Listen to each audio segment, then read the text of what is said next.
നമ്മോടൊപ്പം ഇന്ന് news and വ്യൂസിൽ ചർച്ചയിൽ പങ്കെടുക്കുന്നത് retired police superintendent Shri George Joseph, അതോടൊപ്പം അഭിഭാഷകരായ ദീപക് പ്രകാശ് ഡൽഹിയിൽ നിന്നും അഡ്വക്കേറ്റ് ശാസ്തമംഗലം അജിത്ത് തിരുവനന്തപുരത്ത് നമ്മോടൊപ്പം ചലച്ചിത്ര നടന്മാരായ ശ്രീ ജയൻ ആൻഡ് ബാബുരാജ് ചേരുന്നു.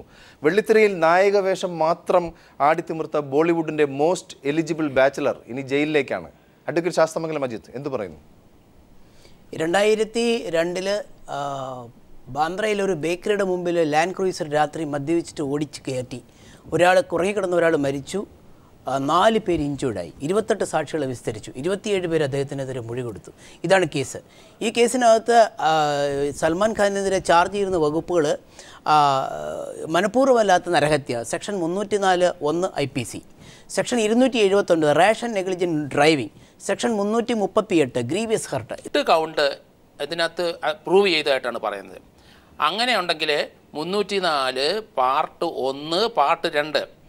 അപ്പോൾ പാർട്ട് 2 ആണ് അത് 10 വർഷം തടവ് അല്ലെങ്കിൽ ഫൈൻ അല്ലെങ്കിൽ രണ്ടും കൂടെ. ഇതാണ് പറയുന്നത്. പക്ഷേ കോടതി ഈ കേസെല്ലാം 28 സാക്ഷികൾ 27 പേരും പ്രതിക്കെതിരായിട്ട് പറഞ്ഞതുകൊണ്ട് 5 വർഷത്തെ ശിക്ഷ കൊടുത്തത് വളരെ നല്ലൊരു ശിക്ഷയാണ്. തീർച്ചയായിട്ടും 10 വർഷം വരെ കിട്ടേണ്ടതായിരുന്നു, പക്ഷേ 5 വർഷം കോടതി കൊടുത്തിട്ടുള്ളൂ. പക്ഷേ ഇതിന് 2 ദിവസത്തിനകം അദ്ദേഹത്തിന് 2 ദിവസത്തേന് ജാമ്യം ഹൈക്കോടതി അനുവദിച്ചിരിക്കുന്നത് തന്നെ അത് ഹരീഷ് സാൽവെ ആയതുകൊണ്ടും, കാരണം അദ്ദേഹത്തിൻ്റെ വാദഗതി കോടതി അംഗീകരിക്കാതിരിക്കാൻ ഒക്കില്ല, ഫുൾ ടെക്സ്റ്റ് കൊടുക്കാത്തതുകൊണ്ട് തന്നെ. എങ്കിലും ഈ കേസിനകത്ത് നമ്മൾ നോക്കുമ്പോൾ ഈ ഇഞ്ചേർഡായ അല്ലെങ്കിൽ മരിക്കപ്പെട്ട ആൾക്കാർക്ക് ഒരു കോമ്പൻസേഷൻ കൊടുക്കാനായിട്ട് കോടതി പറഞ്ഞിട്ടില്ല. പക്ഷേ അവർക്കത് ആഗ്രഹിക്കുന്നുള്ളതായിട്ടാണ് നമ്മൾ മനസ്സിലാക്കുന്നത്. അപ്പോൾ ഇതിനകത്ത് തീർച്ചയായിട്ടും അങ്ങനെ കോടതി അത് പരിഗണിച്ചിട്ടില്ല. അവരുടെ വക്കീലും സൽമാൻ ഖാൻ്റെ വക്കീലും ആ കാര്യം കോടതിയിൽ ബോധിപ്പിച്ചിട്ടുമില്ല. അപ്പം അതുകൊണ്ടായിരിക്കണം ഈ കോടതി 5 വർഷത്തേന് തന്നെ ശിക്ഷിച്ചത്. ഇതിനകത്ത് ഈ 5 വർഷത്തെ ശിക്ഷ അദ്ദേഹത്തിന് എനിക്ക് പറയാനുള്ളത്, ഇത് ഇന്ത്യൻ ജുഡീഷ്യറിയുടെ കാര്യത്തിൽ ഏറ്റവും വലിയ ഒരു മുതൽക്കൂട്ടായ ജഡ്ജ്മെൻ്റാണ്.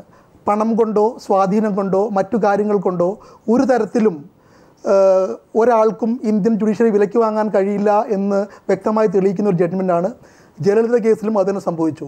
പക്ഷേ ഈ ശിക്ഷയുടെ കാര്യത്തിൽ എനിക്ക് വളരെ വ്യത്യസ്തമായ അഭിപ്രായമുണ്ട്. നേരത്തെ സംസാരിച്ച അഭിഭാഷകനും അതുപോലെ റിട്ടയർഡ് പോലീസ് സൂപ്രണ്ടും എല്ലാം ഇതിനെക്കുറിച്ച് പറഞ്ഞു. നമ്മൾ കാണാത്ത വേറൊരു വശമുണ്ട്. എന്താണ് ഇന്ത്യൻ നിയമവ്യവസ്ഥ അനുശാസിക്കുന്ന നിയമവ്യവസ്ഥ രീതി? എന്താണ് ഡിറ്ററൻ്റ് ആയിട്ടുള്ള നിയമമാണ് നമ്മൾ പറയുന്നത്. എങ്കിലും ഇത് റിഫോർമേറ്റീവാണ്. നമ്മുടെ തിയറി, നമ്മൾ ലീഗൽ സിസ്റ്റം റിഫോർമേറ്റീവാണ്.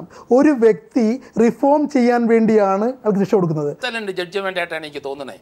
കാരണം ആ പാവപ്പെട്ടവൻ അവിടെ മരിച്ചു, അതേപ്പറ്റി ആരും ചിന്തിക്കുന്നില്ല. അതൊന്ന്. രണ്ടാമത് ഈ സെലിബ്രിറ്റിയായ ഇദ്ദേഹം മദ്യപിച്ചിട്ടാണ് വണ്ടി ഓടിച്ചിരിക്കുന്നത്. അദ്ദേഹത്തിൻ്റെ ലൈസൻസ് പോലും ഇല്ല. ലൈസൻസ് ഇല്ല, ഡ്രൈവിംഗ് ലൈസൻസ് ഇല്ലാത്ത ഒരാൾ മദ്യപിച്ച് വണ്ടി ഓടിക്കുന്ന പറഞ്ഞും എന്ത് ചാരിറ്റി ചെയ്താലും ശരി അതുമായിട്ട് കമ്പയർ ചെയ്യാൻ പറ്റില്ല. അദ്ദേഹത്തിൻ്റെ കുറ്റം കുറച്ച് കാണാൻ സാധിക്കത്തില്ല. അതേ സമയത്ത് ഇദ്ദേഹത്തിന് 10 വർഷം ശിക്ഷ കൊടുക്കേണ്ടത് 5 വർഷമായിട്ട് ചുരുക്കിയിട്ടുണ്ട്. കോടതി കുറച്ച് കൺസിഡറേഷൻ കാണിച്ചിട്ടുണ്ടെന്നാണ് ഞാൻ പറയുന്നത്. എന്താണ് ഇതിന്റെ ഫാക്ട്സ് എന്നുള്ളത് കോടതിയുടെ മുമ്പിൽ വന്നിരിക്കുന്ന തെളിവുകളുടെ അടിസ്ഥാനത്തിലാണ്. കാരണം നമ്മൾ ആരും കണ്ടിട്ടില്ല, നമ്മളത് പറഞ്ഞ അറിവ് മാത്രമേ ഉള്ളൂ. പക്ഷെ കോടതിയുടെ മുമ്പിൽ വന്നിരിക്കുന്ന തെളിവിന്റെ അടിസ്ഥാനത്തിലാണ് ഈ നടപടി ഉണ്ടായിരിക്കുന്നത്. പക്ഷെ ഇപ്പൊ ഹൈക്കോർട്ടിൽ നിന്നും അങ്ങനെ സ്റ്റേ കിട്ടണമെങ്കിൽ ഹൈക്കോടതിയും അത് ഫുൾ കൺവിൻസ് ആയിരിക്കില്ലല്ലോ. കാരണം ഇപ്പൊ സെഷൻസ് കോടതിയാണ് വിധിച്ചു.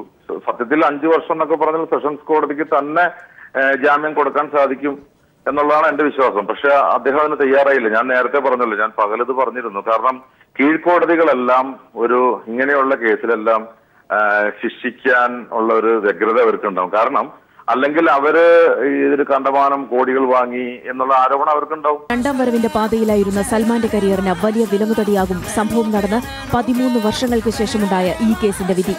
സൽമാന് മാത്രമല്ല, ബോളിവുഡിനും. 2009 പ്രഭുദേവ ചിത്രം വാണ്ടഡിന് ശേഷം വീണ്ടും സൽമാൻ ബോളിവുഡിൽ ചില്ലറയൊന്നുമല്ല തരംഗം സൃഷ്ടിച്ചത്. ഇത് തന്നെയാണ് ഈ കേസിൽ സംഭവിച്ചിട്ടുള്ളത്. വേറെ അത്ഭുതപ്പെടാനുള്ള ഒരു അവസ്ഥയും ഈ കേസിലില്ല. സ്മാർട്ടായിട്ടുള്ള ഒരു ലോയറും ഒരു ലോയേഴ്സിൻ്റെ ടീമും ഉണ്ടെങ്കിൽ 2 ദിവസം കൊണ്ടൊക്കെ തന്നെ, ഒരു 2 മണിക്കൂർ കൊണ്ടൊക്കെ തന്നെ ജാമ്യം കിട്ടാവുന്ന രീതിയിലുള്ള സംവിധാനം നമ്മുടെ നിലവിലുണ്ട്. കോടതിക്ക് അത് ബോധ്യപ്പെടണം. നേരത്തെ നമ്മുടെ കൂടെയുള്ള അഭിഭാഷകൻ സൂചിപ്പിച്ചതുപോലെ തന്നെ ഇതിൽ പൂർണ്ണമായും കോപ്പി, ഒരു ഫ്രീ കോപ്പി കിട്ടാനുള്ള അവകാശം അക്യൂസ്ഡിനുണ്ട്.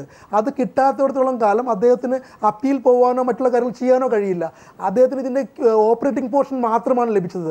അതുകൊണ്ട് ആ കാര്യം ഹരീഷ് സാൽവെ തന്നെയാണ് ഇവിടെ സുപ്രീം കോടതിയിലും ഈ കേസ് മുമ്പ് വന്നൊരു സമയത്ത് ആർഗ്യൂ ചെയ്യുന്നത്.